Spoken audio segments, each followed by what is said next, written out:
And we are live for another Monday. Another Monday. No, it's actually been pretty good. Hopefully, anybody watching now or a little bit later on the Twitch or YouTube or anything else, hopefully you're having a great time. I am just needing to check and make sure. Oh, there's thunderstorms. Oh, well, that sounds like a problem for someone that isn't me.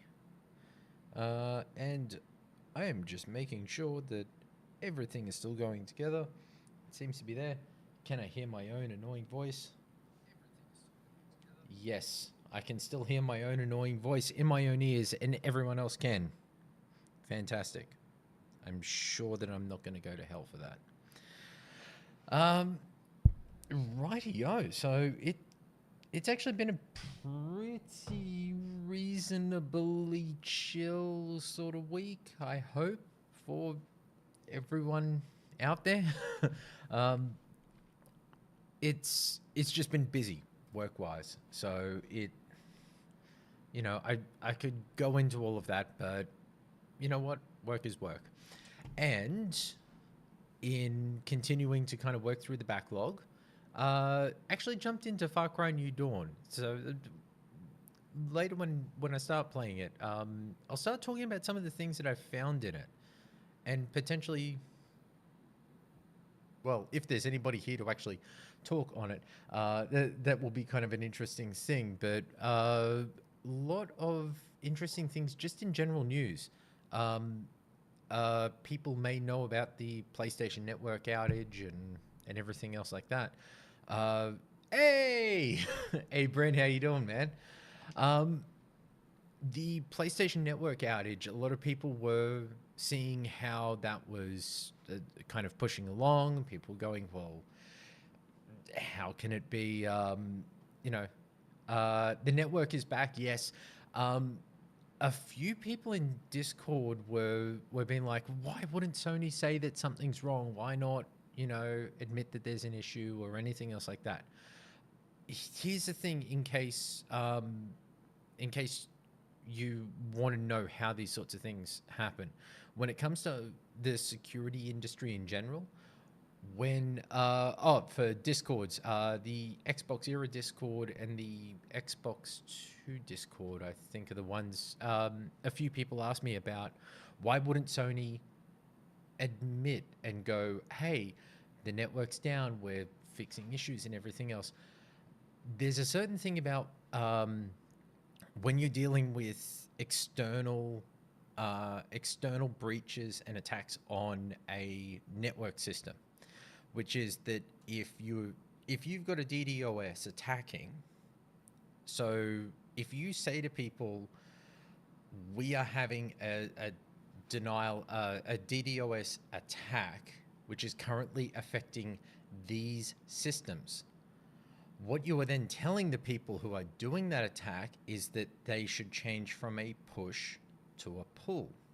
So if you are pushing traffic towards that point and overloading their systems, you can then potentially, as legitimate users are trying to put their data in to be able to log into that service, they're doing quick verification. So then they can potentially scrape and catch data, people's logins, people's information that they can interpret or fake to a degree that something like that goes through. This is a very simplified version of what has been explained to me by the people who deal with this shit. And sometimes that when they push and legitimate users are trying to get in, they can then pull occasionally little bits of data that they can then use to try to phish the rest of the data by going, we have this person's password and we've got this username. Then they can reverse engineer everything to be able to work out how to get into someone's account. Then you can get access to, Sony didn't confirm a DDoS. What they talked about was an operational issue. Now, Operational issue is that the service is. Here's how to interpret corporate BS when it comes to security. An operational issue is this service is meant to be operational and it is not. The cause for that generally is that if it's a hardware issue, trust me, most sites have replacement hardware on site ready to pull out a bad blade, replace it with a new one, or bring that stack down, spin another one up. If it's a hardware issue, it can be resolved very quickly. If it is a software issue or corruption with that, they can pull that blade down, reboot from the last known good server data, interpolate that with the data that they can pull from what's corrupted to be able to make sure that they haven't lost anything. And then you've got external issues, which is things happening from the outside which are affecting the services of what it is you're meant to be providing to people. That's what the operational issue is. We have an online system that is meant to be operational and it is not because of a issue with how it's operate. It is the interpolation of BS. Honestly, most of the time, especially considering as well, just general.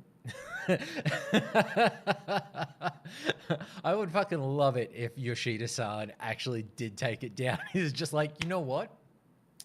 I was nice, I was kind, and then those fuckers stabbed me in the back and left me in the, okay. You have got to be an absolute cold motherfucker to stay with a company that you helped build into the juggernaut that it is. Like, let's be honest. Sony would not exist today if it was not for Ken Kutaragi, Kaz Hirai, and Shuhei Yoshida. Those three helped shepherd the PlayStation from being a basically an abandoned Nintendo peripheral to be the platform, the dominant platform that it is.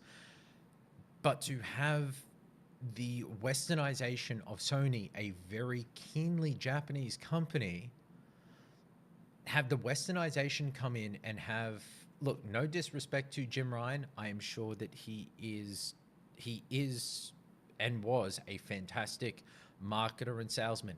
If, like, people out there that they may not know, but he was key to the PlayStation 3 actually having a dominant comeback in the EU after everything that happened there. Okay, and we've got a message.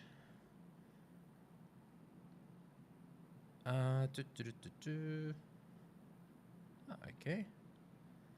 Fantastic. Oh, just European success delivered by Jim Ryan by going very, like, okay, let's not play something. This is where very interesting stuff happens, because I'm a nerd for all of these little bits and pieces, but Sony PlayStation 3 adds Europe. Now, all right, I'm going to have to work out how to do this on the fly. Let's see how good my skills are. Okay, so let us change to this. There we go. All right, so what I can do here is add a window capture. Select, yeah, there we go. I don't know if we'll really be able to capture the audio, but fuck it, why not? Okay, so this is now currently sitting over the top of my face, but let's bring it in here. And come in. Now, the images for this sort of stuff is... It was weird. Some of the magazine ads were just all over the place. They had... I'm trying to think of a very specific one, although it's probably in the... Jim Ryan with the live services games, downsizing of studios. I agree, but here's the weird part for it. I do not denigrate that man for trying to basically come back at... Well, let's be honest. Yeah, business is business. However, the okay, let's see this. Oh, Jesus. Let's bring that down a little bit. So these are all of the weird ads that they pulled in Europe. It's just a little bit strange. No, that's all good.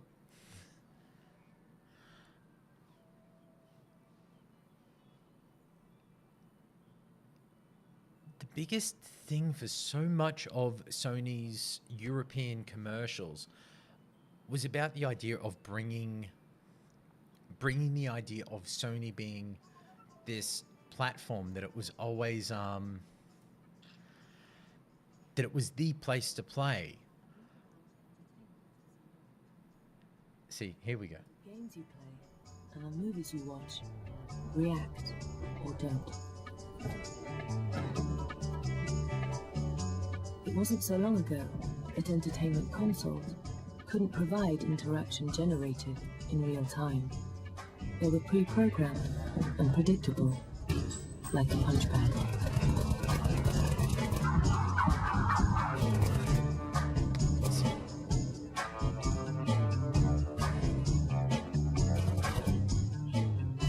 They did what they'd been told to do.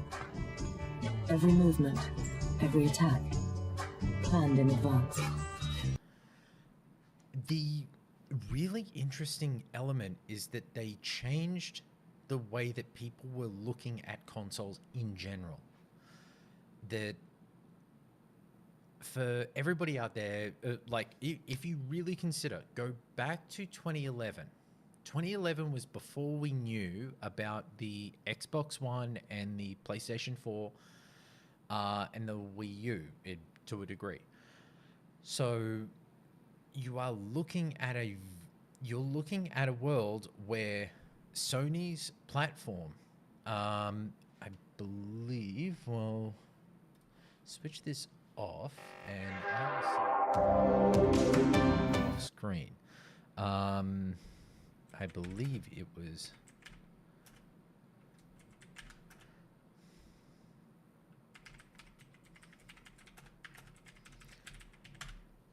See, here is the weird aspect of it. It's a very specific period of time that custom range. Okay, so we're going to have to go from... Oh, Jesus, this is going to be... I believe it was 2006 to... God damn it. 1/1... God damn it. 1/1/ February 1st of...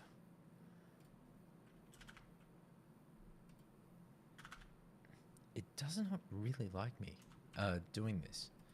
Okay, through until we'll say 2013. Cool.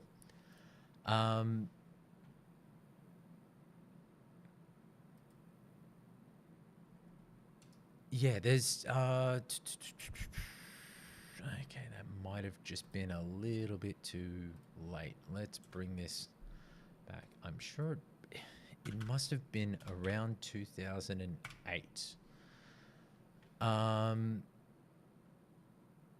Ooh,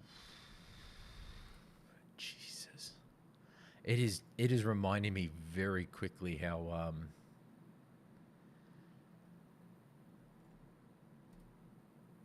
fucking hell. Now his oh god, NeoWin. I haven't been here in a long fucking time. Okay, so when it came down to it, the PlayStation 3 with its initial run, so this press release, let's have a look. November 17, 2006. So this is after the disastrous this is after the very disastrous PlayStation 3 price announcement on stage, which I believe was 2006. Yeah, so E3 2006. Yeah, that was the oh yeah, that was it. So yeah, the infamous 2006 E3 is specifically the $499 US, $599 US clusterfuck that occurred. Now,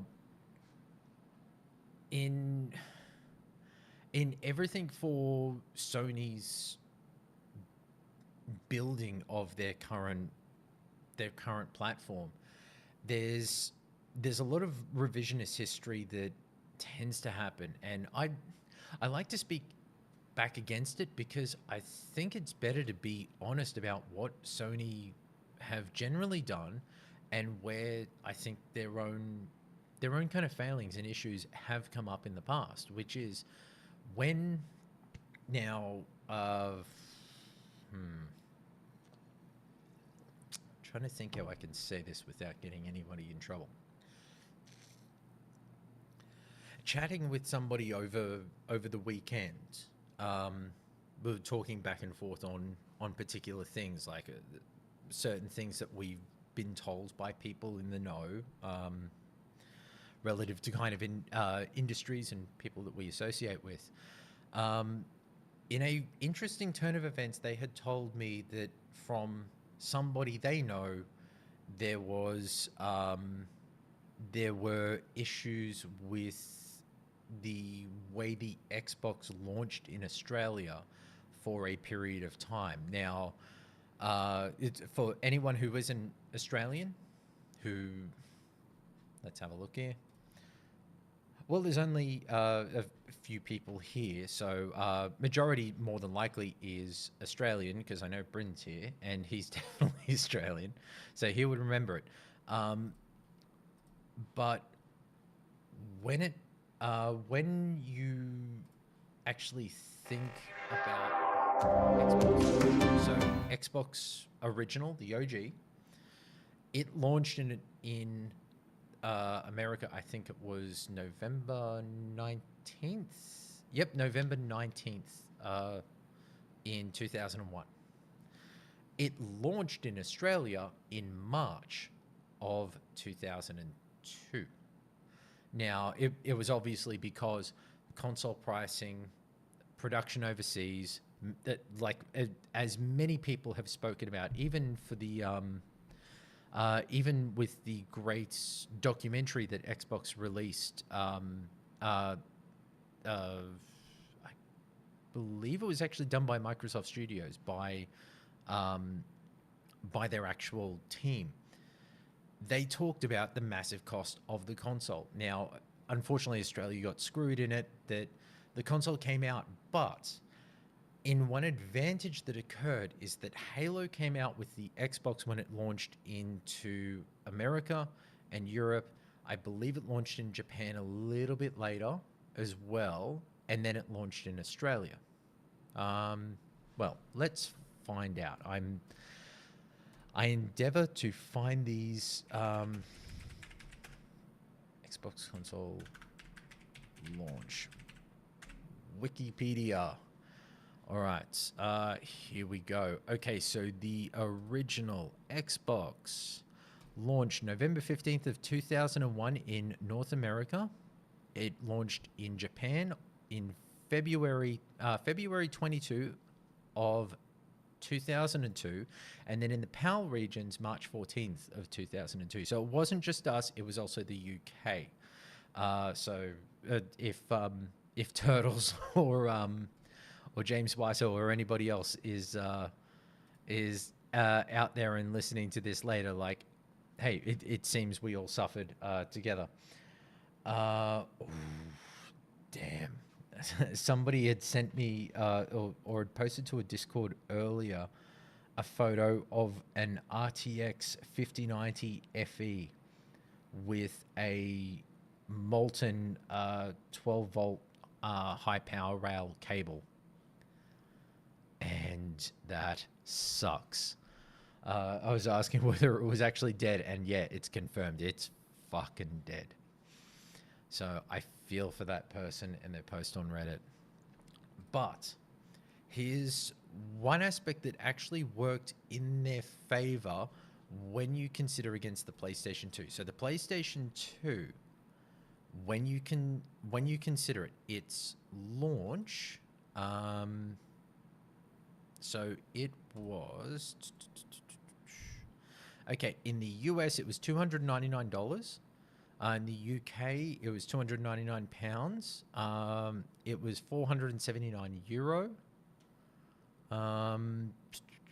Does not show, and I believe it was $450 Australian from my memory at the time. So, with the PlayStation 2, it launched 4th of March 2000. So you're talking about a year and a half later, basically, for the launch of the Xbox. The PlayStation 2, it was $299 US, 299 British pounds, and it looked to be about 39,000 yen. That's not too bad. It doesn't have a euro price, unfortunately. But the PlayStation 2 did sell really well in Australia. However, here's the revisionist history. The PlayStation 1 didn't really launch with many games, nor did the PlayStation 2. When you consider it and think about the games that launched in the year 2000 for the PlayStation 1, or even the PlayStation 2. Let us... Okay, so from its launch in the end of 2000 in Japan, the best-selling software was Ridge Racer 5, followed by Pro Baseball, Tekken Tag Tournament, Kessen, Dead or Alive 2, and Jikyo Powerful Pro Baseball 7. Now, think about that. Tekken Tag Tournament, Tekken's great, but it did not sell consoles. Ridge Racer was fantastic, arcade racing, but it didn't sell consoles because a lot of people looked at PlayStation and went Gran Turismo because of Gran Turismo 1 and 2 for the original PlayStation. And then Dead or Alive 2 was already out on the Dreamcast. And for a lot of people, it was so much cleaner on the Dreamcast because it was Team Ninja actually developed the game on the Naomi arcade hardware boards that Sega had developed.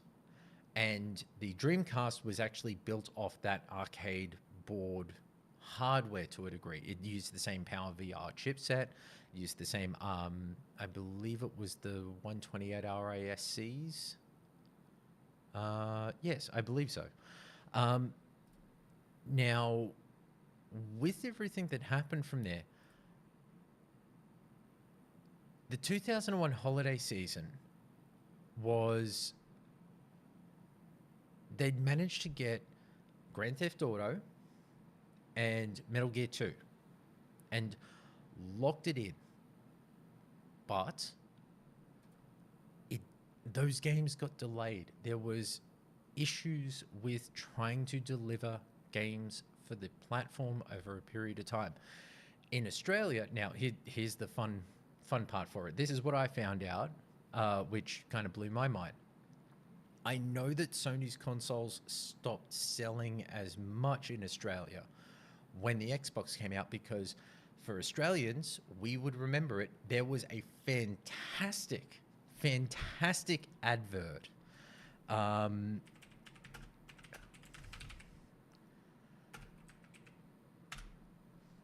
I will see if it doesn't have it here. I thought YouTube would have it. There was a fantastic Xbox ad, which was a teaser ad.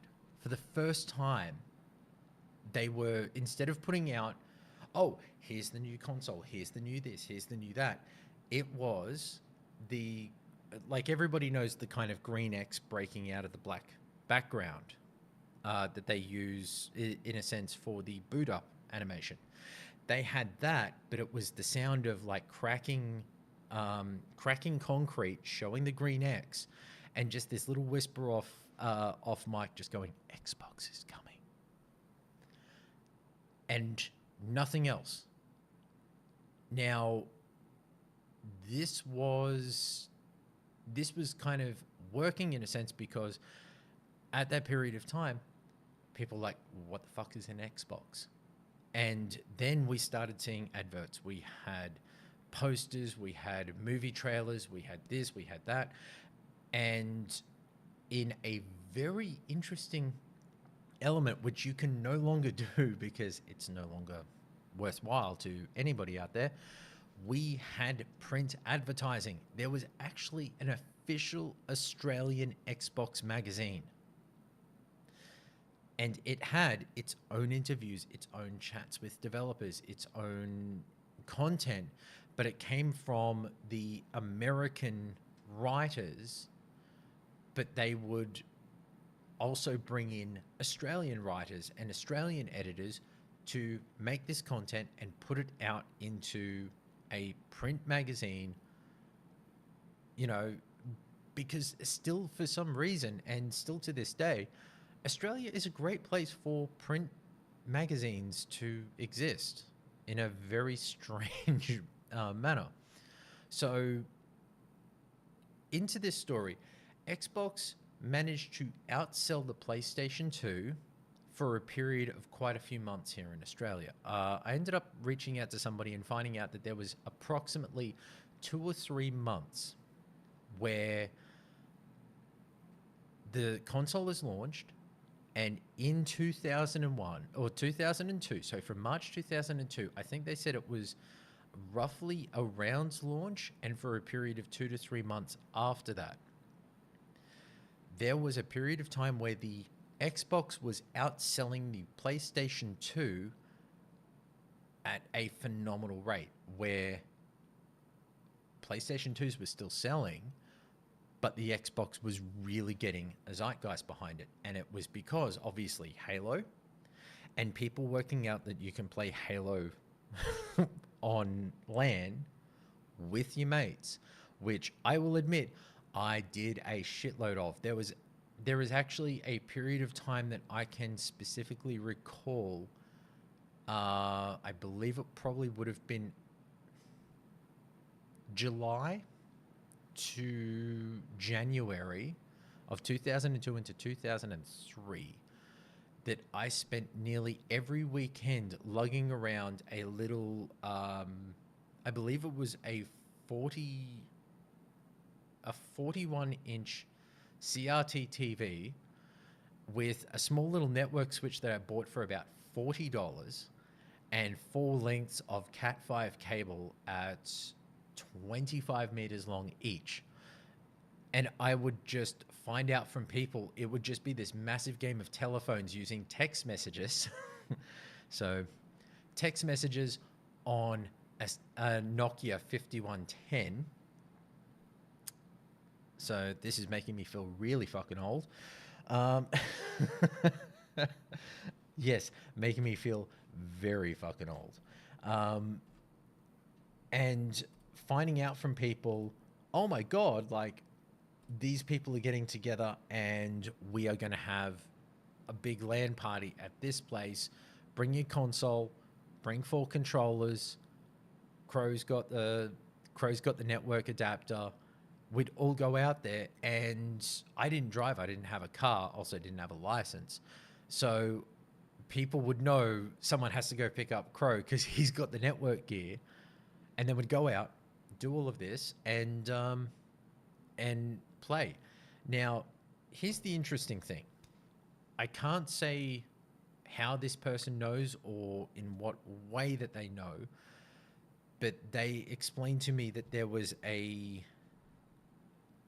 apparently people at one of the competitors of Xbox who were contacting stores off their own bat and asking staff, oh, I'm looking for a console, what would you recommend?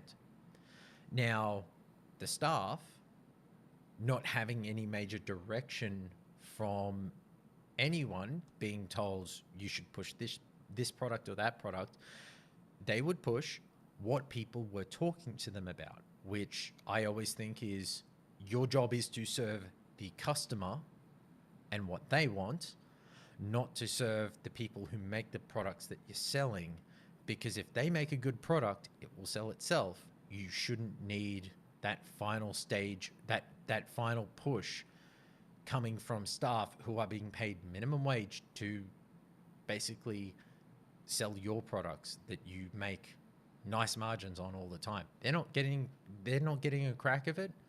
So fuck you. They can do what they want. It's not on them to sell your product. You need to sell your product. So these staff were saying, well, right now the most popular thing is an Xbox. Xbox is, the best. Everybody's playing Halo. Oh, what's Halo? Oh, it's this great shooter game and you can play it with your friends and look up a Halo LAN party on early internet at the time.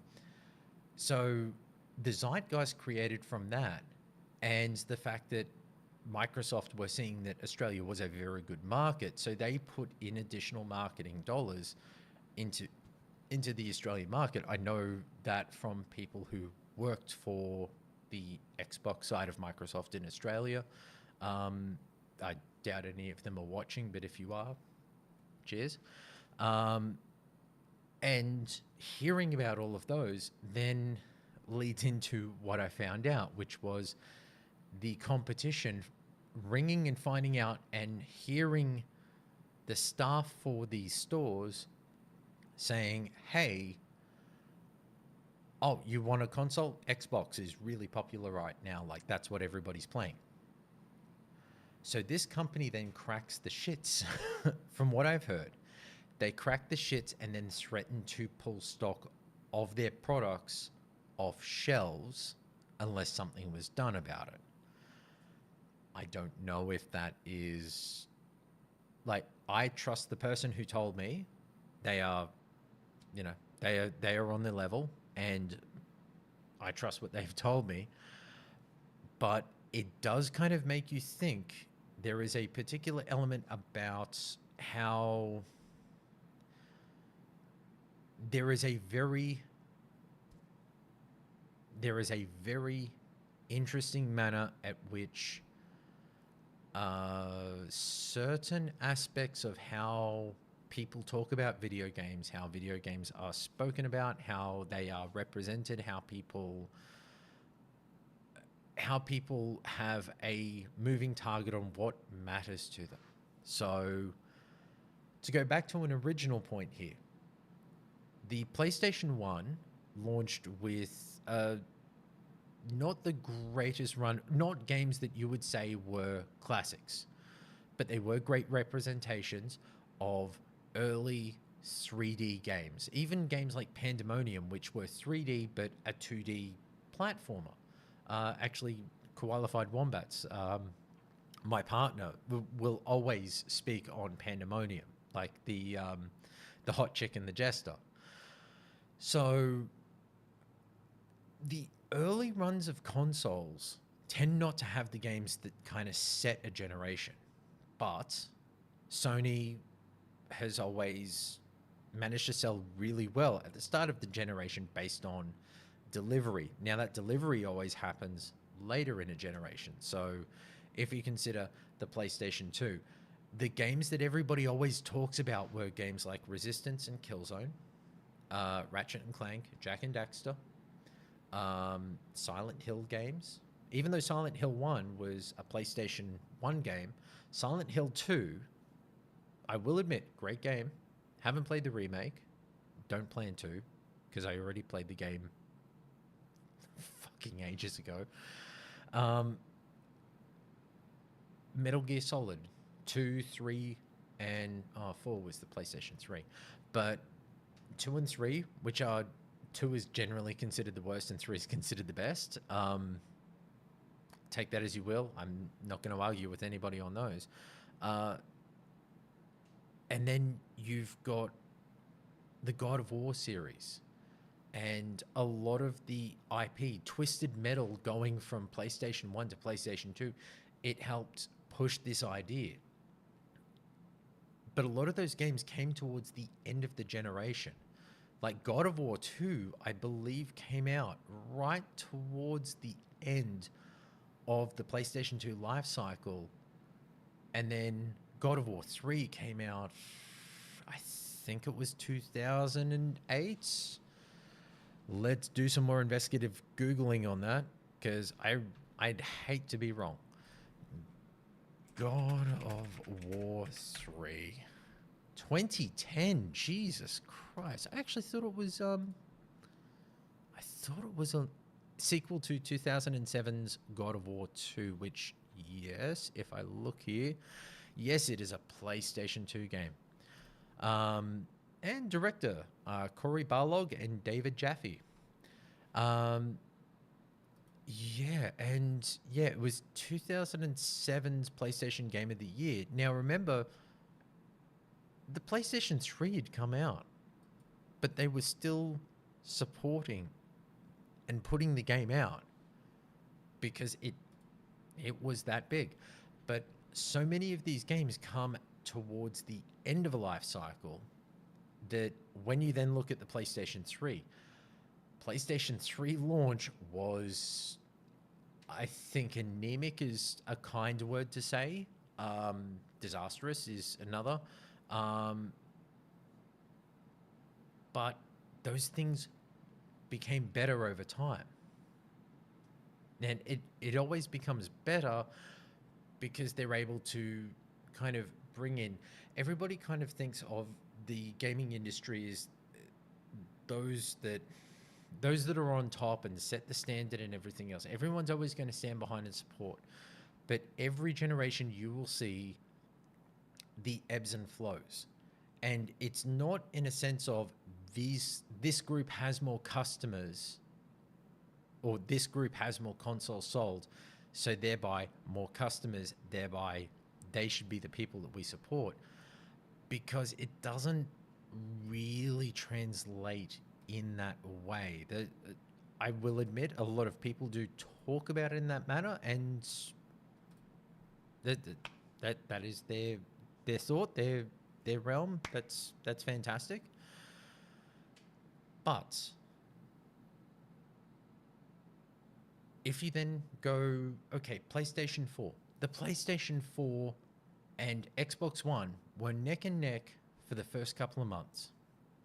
And then the PlayStation 4 started selling 2-1, and then 3-1, and then 4-1. Now,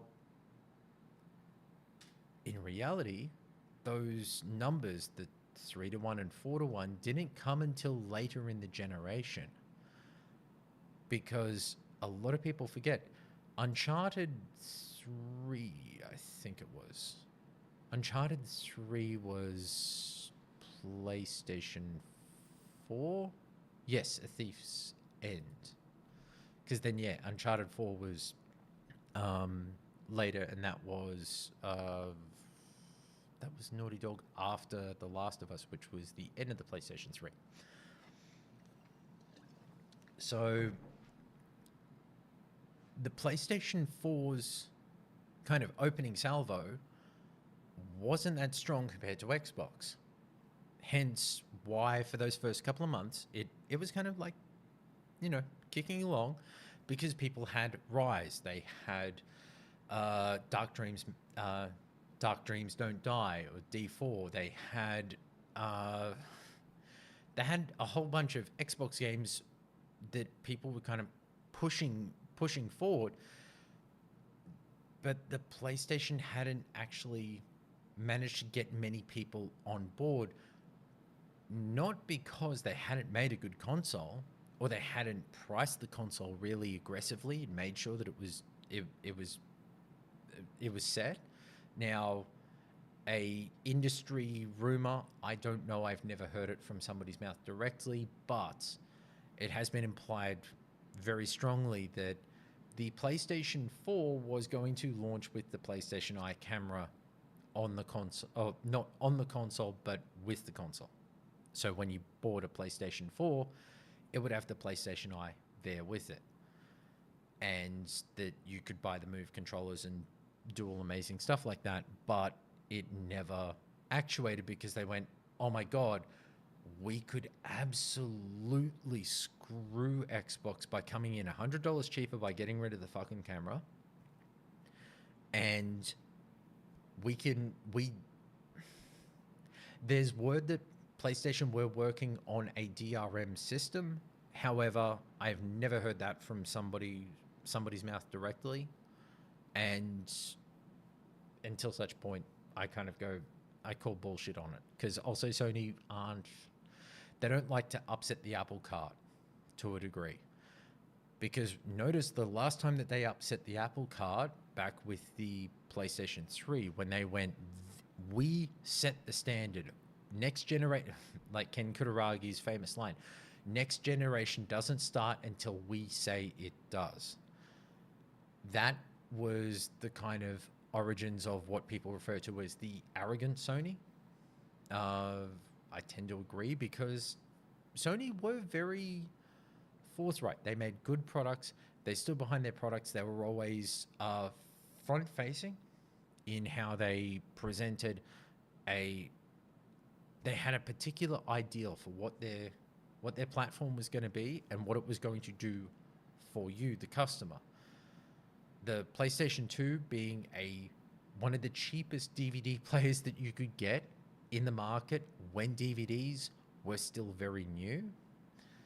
And the Xbox had a DVD player in it, but to enable playing DVDs, you had to buy the little remote, which that remote was cheap as fucking hell and was there basically to pay the DVD licensing fee to the consortium that owned the DVD patents and everything else.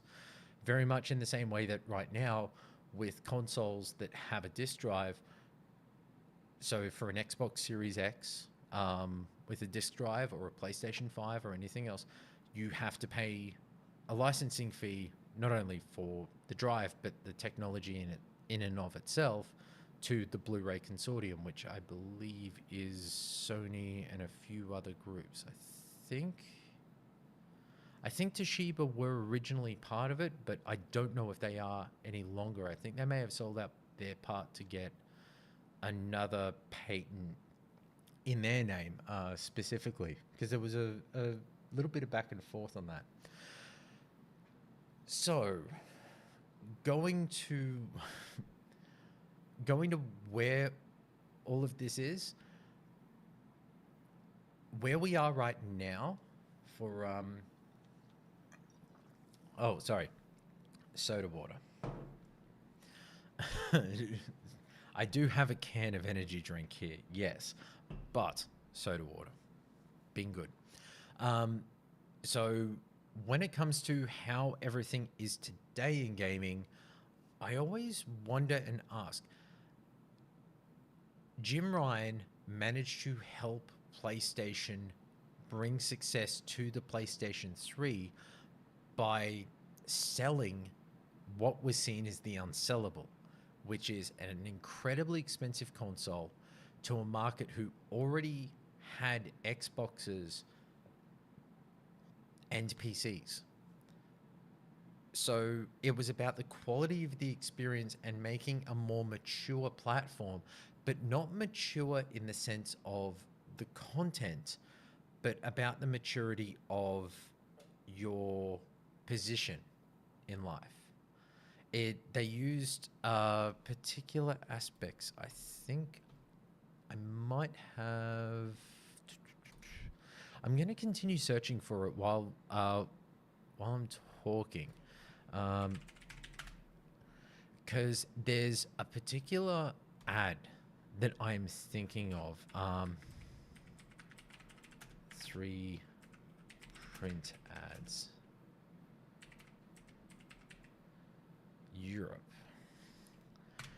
It is a very weird thing, because they had all of these ads that were always in the multi-platform, multi-platform. What would you call it? The multi-platform magazines. I think. No, that's 2004. No, that's 2000. Jesus. Yeah, there's okay, here we go. I think I might have found it. Or maybe not.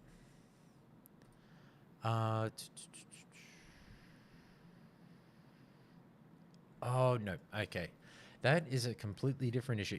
It's weird trying to find this because there's very little of what I remember seeing at that period of time, but there were really fucking weird ads that kind of implied that the PlayStation was meant to be sexy. It was meant to be unique.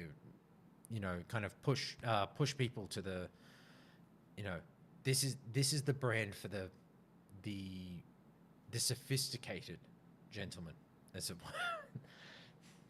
levels of sophistication may vary based on how you look at these things, but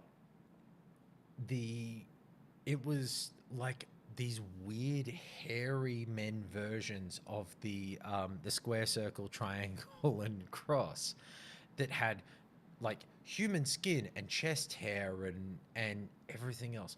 I'm gonna search on my phone. Like I'm not gonna incognito this bullshit. I'm gonna find it. I know it exists out there, and I know that I saw it with my eyes. It's not the Mandela effect. But Jim Ryan delivered all of that in Europe with minimal budget and just being scrappy. And ultimately, when Europe was saturated with the Xbox 360, he managed to get people to see the value in a PlayStation 3 as an additional console. Now, this is well before the Switch. This is well before the Switch. And that is the really interesting aspect, is trying to sell somebody a second console, which people seem against in today's world now. Like, people go, no, I have this, I don't need that.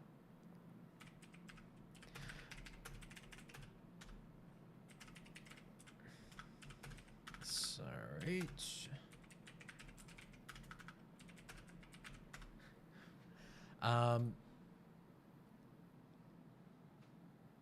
So a second console gets bought. The PlayStation 3, at the end of its lifetime and a little bit past when the PlayStation 4 comes out, announces that they got to 86, 87 million consoles. And I'm sure, I think I actually have it here. I will bring it up. Actually, I should be able to show it on screen. So this is a post by Nobel on Blue Sky. Really good, content creator in terms of additional bits and pieces. I like their stuff. On here, right at the bottom, is the Nintendo news that they have in their recap, which is the Nintendo Switch has now sold 150.86 million units worldwide. Here's the interesting thing. Every time that Nintendo have updated the sales numbers for the Nintendo Switch over the last, I think, about year and a half. And even just before Jim Ryan left PlayStation last year, just before he left, he announced that the PlayStation 2 had sold. All right. I'm sure they're going to have it here for the sales numbers. Sales numbers. Yeah, end of production was 160 million units worldwide. Now, this happened on the 28th of November, 2024. 160 million units, they say, at the end of full production, that the full life cycle of the device is out. But the last official numbers, 150 million units sold in 2011. It is weird that they knew that Nintendo were coming for them and they were going to take first place to a degree. But with this, they've gone, no. You know, we've sold more PlayStation 2s. We are the highest selling console of all time. Highest selling console of all time. List of the best selling consoles of all time. So, the PlayStation 2. PlayStation 2 at over 160 million units. Now, then you've got the Nintendo DS, 154, and you've got 150.86 for the Nintendo Switch. PlayStation 4, 117.2. PlayStation 1, 102 million. The Wii, which everybody goes is the most successful console, 100 million. PlayStation and Sony do not want to lose first place because they feel that first place and its loss is key to their branding, how they present themselves, how they wish to be seen.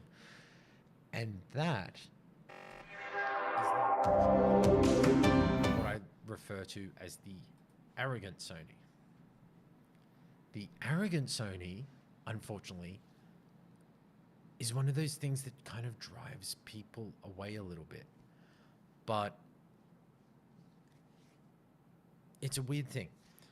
I respect Sean Layden and so many others who've worked at Sony, especially in the Western side of Sony. You have people like John Drake who helped drive things like the Spider-Man 2018. He was somebody inside the first party publishing group. I believe it was the first party publishing group under Shuhei Yoshida. And in talking with Marvel Games and being able to go, you know, we have the IP for the games. We could do something to, you know, let us help you make the game that you want to have out there. And he knew the right team to go to, which was Insomniac. And considering Insomniac were working on, I think it was, they were working on Sunset Overdrive, or just finishing out production on it, when this opportunity came up, and Brian Intahara, I believe his name is pronounced. Sorry if you're watching this, Brian, and I just mispronounce your name. He came up with the pitch and the creative direction to be able to do a Spider-Man game. They tested it out. They showed it. It then built out. These things helped drive and push Sony from a very lackluster start of the generation with Sony for the PlayStation 4. People were buying the consoles, but they didn't have any games that were actually being the funding for it. They were selling consoles, that's fantastic. They were selling third-party games, that's fantastic. They are getting 30% on every one of those cuts. But they didn't have any games that was putting more money into their own coffers, because they were building out. You had God of War 2018 that was, I believe it was just after 2013, 2014, when Cory Barlog came back to Studio Santa Monica. And then late 2013, early 2014 to 2018, I think it was April 2018, like a 4-year development cycle, a lot of work. The God of War documentary, if you haven't watched that, it is a fantastic watch. I highly recommend it, because it is one of those great documentaries that puts it all on the table. Just it lets you watch it and go, you can see that Corey is trying to do the best that he can. It's tough. He's trying, and you know, you can't really do much more than that and hope that the thing that you've developed and that you've put out there is worth it. That's a tough thing to do. But then just prior to that, you think of the E3 of Dreams, the Sony E3 of Dreams. Sony E3 of Dreams. So, Sony's most memorable moments, the Sony E3 of Dreams. I'm bringing it up on this capture. Now this is from 2020, and it's across E3. Now there's the $299, the price heard around the world, which, hey, hold on, why didn't it bring this up? How dare it? It is fine. There we go. There it is. All right. Now, for some people, they won't know this moment because it is a very obscure moment. This sequence, I believe this is Olaf Olafsson. I believe so.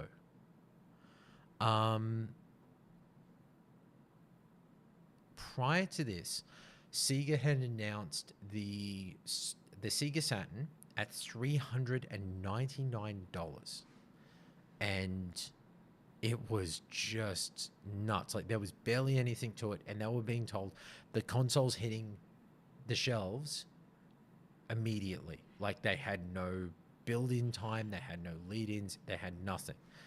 And after this disastrous keynote, this is how Sony responded. I'm going to ask Sony Computer Entertainment President of America, Steve Reyes, to join me for a brief presentation.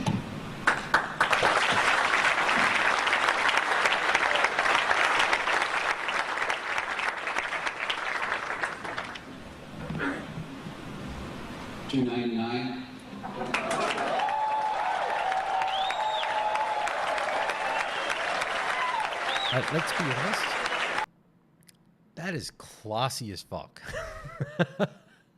Like, basically just going in there, and then you have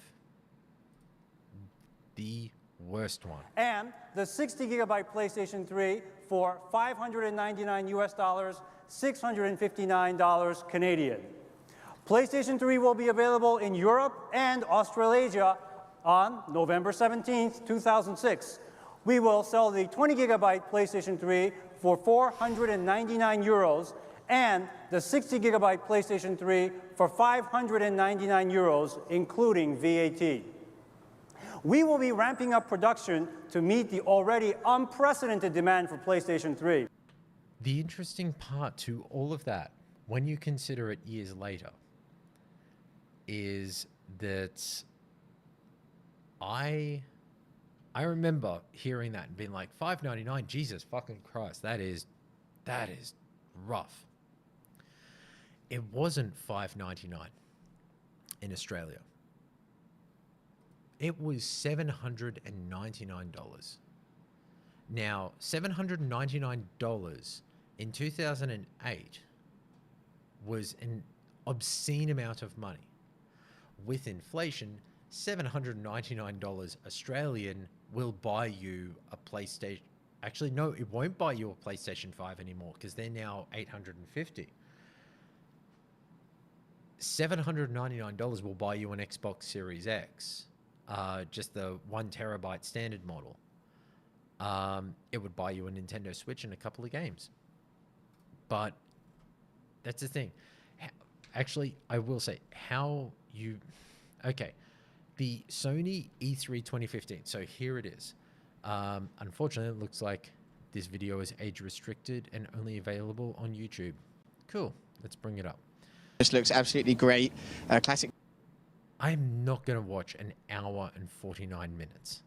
So, okay, here is the list of games. So, Mirror's Edge Catalyst, The Last Guardian, Horizon Zero Dawn being shown for the first time, Street Fighter V being shown for the first time, I believe.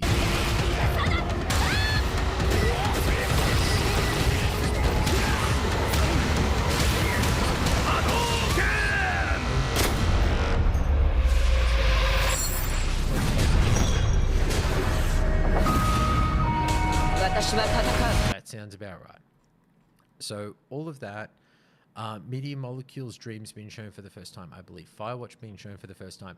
Destiny being shown. Even though it was coming out on the Xbox as well. This was... His name is Oryx, the Taken King. And he's coming for you, Guardian.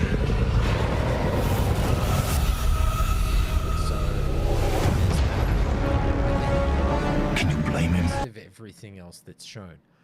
Assassin's Creed Syndicate, World of Final Fantasy, and then Final Fantasy VII Remake. But Batman Arkham Knight, Call of Duty Black Ops 3, Star Wars Disney, Star Wars Battlefront, Uncharted 4, and the actual Uncharted 4.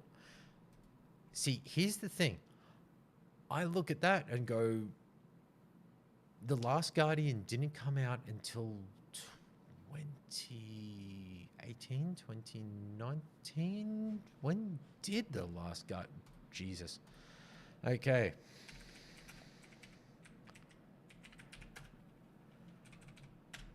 PS4. It came out in 2016? Really? I thought it was so much later than that. Yeah, because it was originally announced development.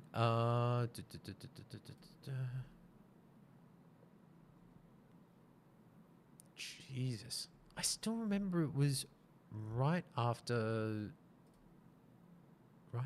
that. Okay. Sony announced The Last Guardian at E3 2009. And it came out in 2016, which is one hell of a fucking long development period of time.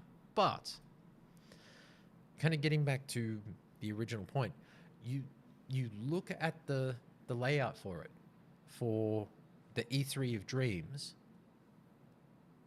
How many of them are actually first party? You've got Horizon Zero Dawn. This was a third party or published initially by PlayStation. Final Fantasy VII Remake, paid for by Square, but there was Sony money in it. Uncharted 4, Last Guardian, Horizon Zero Dawn, Dreams, and Uncharted 4. That was it. That was all that Sony actually put into the E3 of Dreams. Although that's the thing, I'm not sure whether people remembering the same E3. Shenmue 3?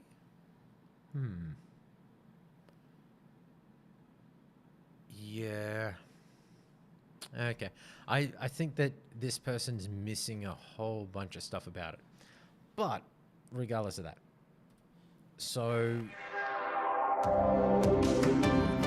all of these elements, the games come for Sony once they have locked down getting people onto their platform by going, we're going to throw money and get all of the best third-party games. We're going to bring everybody to us, and that's how we'll capture the market.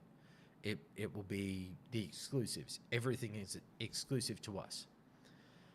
Jim Ryan saw where the end game is, and that's why I have issues with the way that he spoke out there, but he's the business dude. He was getting paid the big bucks. I'm not gonna, throw shade at a man for just doing his job. But he was the person who understood live service games. Every game out there had Sony and every other platform over a barrel. In fact, many of them still do right now. If PlayStation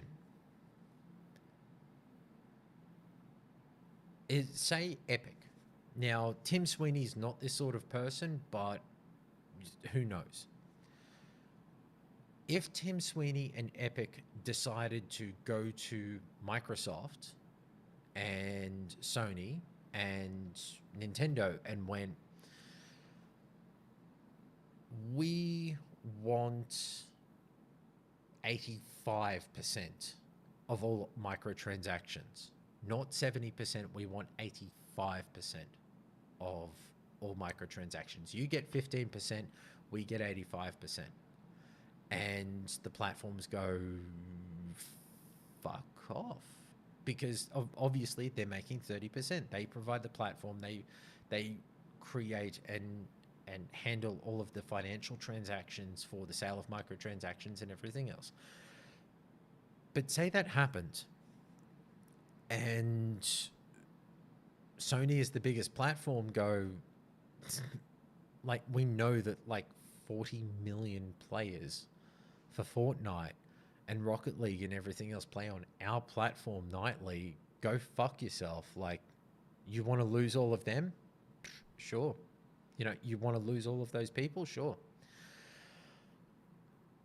Jim Ryan's the first guy at Sony to see that there was a particular element that was brought up by Sarah Bond in the FTC filings for the injunction that the FTC requested about the Microsoft and ABK transaction. Sarah Bonds brought up that counsel brought up that there was a discussion and a element brought forward by Bobby Kotick on behalf of Activision that was, I believe, I do not think it said at what period of time, but this was a period of time during the past in which Activision stated that they would take 88% of each game sale for Call of Duty on the Xbox platform. If they did not agree to this 88-12 split, then Activision would not release Call of Duty on their platform. Consider that. That is the thing that Sarah Bond stated, that they could not have their platform go ahead without Call of Duty. So they agreed to those terms, even though it took 18% of their cut, Microsoft's cut, the cut that they charge everybody else. But because Call of Duty is so big, not just as the Call of Duty release, but as Warzone and the platform and everything else, if they were to lose that, then people would go, oh, I can't play the latest COD. Fuck this. I'm going to go buy a PlayStation, buy a PC, do anything else. Jim Ryan knew that with Microsoft going out there and acquiring, they already had Minecraft. They already had Minecraft before Jim was promoted. And that he knew with Bethesda that there was also potential others. Also, at the same time, as Richard Hogue pointed out, Hogue Law, if you haven't checked him out on Twitter, he has a fantastic playlist. And I believe there's a video in there which is early in the playlist. I think it's the third or fourth video, which is how Phil Spencer shook down Bobby Kotick and Activision, or how he pressured Activision. And it goes through the minutes of the board meeting that came to the acquisition proposal. When you are a public company and you are in an acquisition deal, you have to then basically present the story of how that acquisition was actioned, the actions taken by the CEO, by members of the board, by your financial and legal experts, how you determined the value, how you created the best shareholder value, so that when the sale comes up to a vote, everybody votes together. One thing that happened in there was Bobby Kotick was told very quickly to reach out to other potential groups who could afford or could potentially place another offer before accepting Microsoft's, which I think was at something like $85, $86 a share. Sony would have known. Like, there are ways that you can, even when you've signed an NDA, be able to indicate that would you be interested in talking about a strategic partnership is generally how it's referred to. I know some people who've worked in that realm, and they'll say, you know, could we potentially align some strategic partnership, is to imply, you know, we might be having somebody offering us money to merge and come together. Do you know, is there something you're interested in? So he would have known at that point. And what could have happened there? At any other point, he knew that if Bobby Kotick was potentially going to be out and that Microsoft would own Call of Duty, they could at any point go, yeah, we've made these agreements for 70-30. How about we put 88-12 on you? How about you let us put our stuff on your platform and we get a discount, we get a better deal, we'll give you